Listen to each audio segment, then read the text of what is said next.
Market में सबसे सस्ता और सबसे ज्यादा वैरायटी चाहिए तो आपके दिमाग के अंदर एक ही नाम आता है, वो है डीमार्ट। तो आखिर डीमार्ट ने ऐसी कौन सी स्ट्रेटेजी को यूज किया था जिनकी मदद से आज इंडिया के हर एक सिटी के अंदर डीमार्ट का स्टोर खुल चुका है और हर एक स्टोर है प्रॉफिटेबल तरीके से चल रहा है।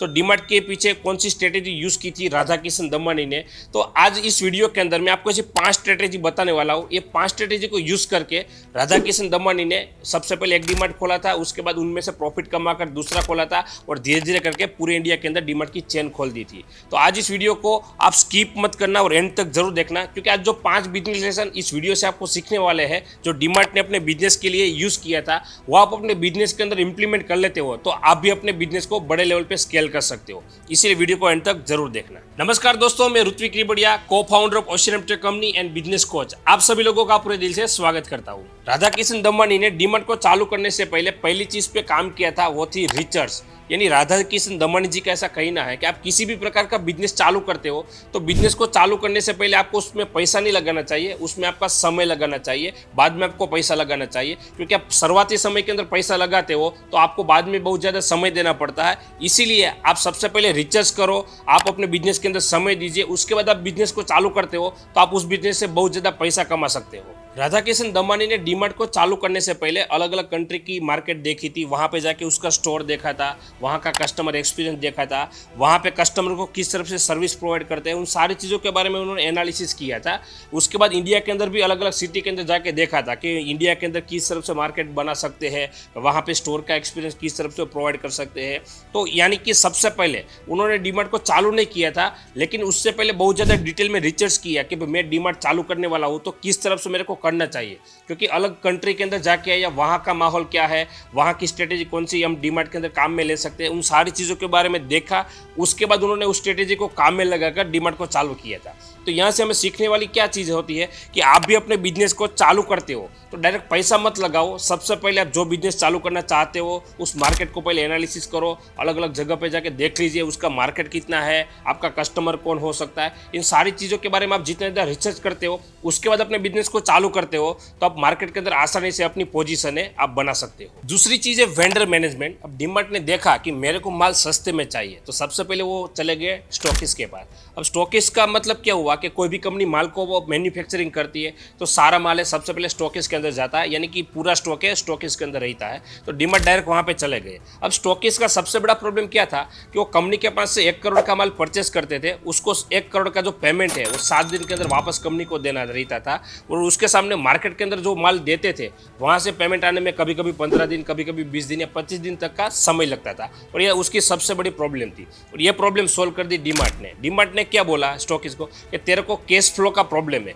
कि कंपनी को कम समय के अंदर आपको पेमेंट देना है और बाहर से ज़्यादा समय में आता है, वो प्रॉब्लम मैं सोल्व कर दूंगा। मैं आपको सिर्फ 4 दिन के अंदर आपका पेमेंट दे दूंगा, लेकिन एक कंडीशन हमारी ये रहेगी कि आपको मार्केट से भी सस्ते रेट के ऊपर आपको मेरे को प्रोडक्ट देना पड़ेगा। और इससे दोनों का बेनिफिट था क्योंकि उसको जल्दी पेमेंट आ जाता था और डीमार्ट को सस्ता प्राइस के अंदर माल मिल रहा था। तो दोनों एग्री हो गए और डीमार्ट ने डायरेक्ट स्टॉकिस्ट से अपना माल है परचेस करना चालू कर दिया। तो ये वेंडर्स मैनेजमेंट की वजह से भी डीमार्ट का जो बिजनेस है बहुत तेजी से ग्रो कर पा रहे थे। अब उसका वेंडर मैनेजमेंट अच्छा हो गया तो उससे तीसरी स्ट्रेटेजी आती है प्राइसिंग मैनेजमेंट। अब डीमार्ट को सस्ते में माल मिल रहा था, मार्केट के अंदर जो सभी डीलर डिस्ट्रीब्यूटर परचेस कर रहे थे उससे भी कम प्राइस के अंदर उसको स्टॉकिस्ट से माल आ रहा था। तो उन्होंने क्या किया कि मार्केट के अंदर जो लोग बड़ी बड़ी कंपनियां होती है, मान के चलो पानी की बोतल का एग्जांपल देता हूं कि बिस्लरी वाले 13 रुपीज़ के अंदर उस प्रोडक्ट परचेस कर रहे हैं तो दूसरे लोग क्या कर रहे हैं उसको 17, 18 या 20 रुपीज़ के अंदर बेच रहे हैं। लेकिन डीमार्ट ने बोला कि मेरे को इतना ज़्यादा प्रॉफिट नहीं कमाना है, हमको सिर्फ पर बोतल से 1 रुपीज़ के प्रॉफिट कमाना है, बाकी का 6 रुपीज़ है उसका जो डिस्काउंट है हम कस्टमर को दे देंगे। और उन्होंने कम मार्जिन रखा, लेकिन उससे डीमार्ट का बेनिफिट क्या हुआ कि ज़्यादा से ज़्यादा प्रोडक्ट उसकी बिकने लगी। उन्होंने हर एक प्रोडक्ट के अंदर कम मार्जिन रखा और ज़्यादा डिस्काउंट है कस्टमर को दिया। इन्हीं प्राइसिंग की स्ट्रेटेजी की मदद से उसका ज़्यादा कस्टमर डीमार्ट के अंदर कम समय के अंदर आने लगा और ज़्यादा से ज़्यादा प्रोडक्ट है डीमार्ट की सेल होने लगी। उससे डीमार्ट का जो सेल है बहुत तेजी से ग्रो कर रहा था। चौथी स्ट्रेटेजी है मार्केटिंग कॉस्ट। जो बड़ी बड़ी कंपनी होती है सबसे ज़्यादा मार्केटिंग के अंदर स्पेंड करती है, करीबन उसका जो टोटल रेवेन्यू होता है उसका 15-20% या 25% तक वो मार्केटिंग के डालती है। लेकिन डीमार्ट ने मार्केटिंग में कुछ नहीं डाला, उसको पता है कि मैं मार्केट के अंदर सबसे सस्ता प्राइस में कोई भी प्रोडक्ट को बेच रहा हूँ तो मेरे को मार्केटिंग करने की ज़रूरत नहीं है। उन्होंने मार्केटिंग का सारा कॉस्ट है वो निकाल दिया। उससे क्या हुआ, डीमार्ट को मार्केटिंग करने की ज़रूरत नहीं पड़ती थी। उसका जो मार्केटिंग है उनका कस्टमर करता था, क्योंकि मार्केट में सबसे सस्ती प्राइस डीमार्ट में मिलती थी।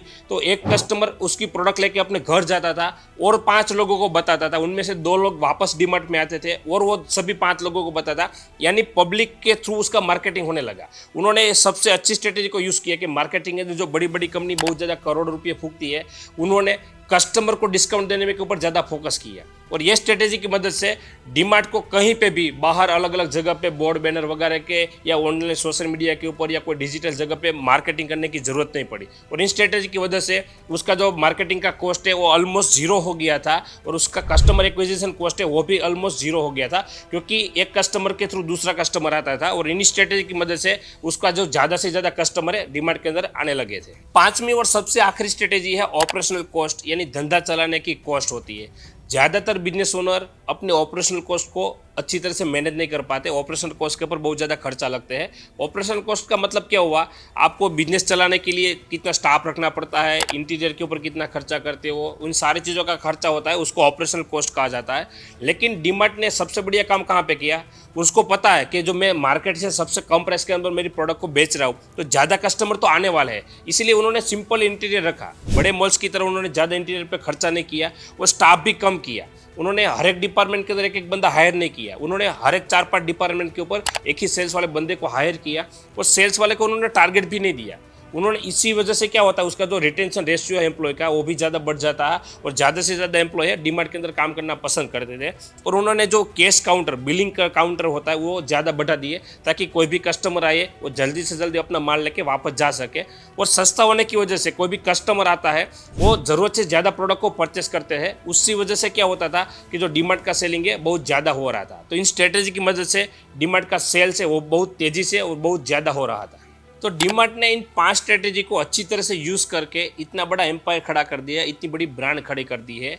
लेकिन आप अपने बिजनेस के अंदर कौन सी स्ट्रेटेजी को यूज़ करते हो वो मुझे नीचे कमेंट बॉक्स में कमेंट करके जरूर बता देना। और ये वीडियो आपको पसंद आया है तो वीडियो को लाइक और शेयर करना मत भूलना। पर सबसे पहले आपने अभी तक इस चैनल को सब्सक्राइब नहीं किया है तो चैनल को सब्सक्राइब जरूर कर लेना, क्योंकि अगर आप बिजनेस करते हो या बिजनेस के प्रति आपका इंटरेस्ट है तो इस चैनल के ऊपर बिजनेस के लिए बहुत ज़्यादा इन्फॉर्मेशन वाले वीडियो आते रहते हैं और बहुत सारे वीडियो ऑलरेडी मैंने बना के डाल दिया है। तो आप चैनल की विजिट करके सभी वीडियो को देख सकते हो और अपने बिजनेस के अंदर बहुत सारी स्ट्रेटेजी है आप उसको इंप्लीमेंट कर सकते हो। और ऐसे नए बिजनेस लर्निंग लेसन के साथ मिलते हैं अगले वीडियो में।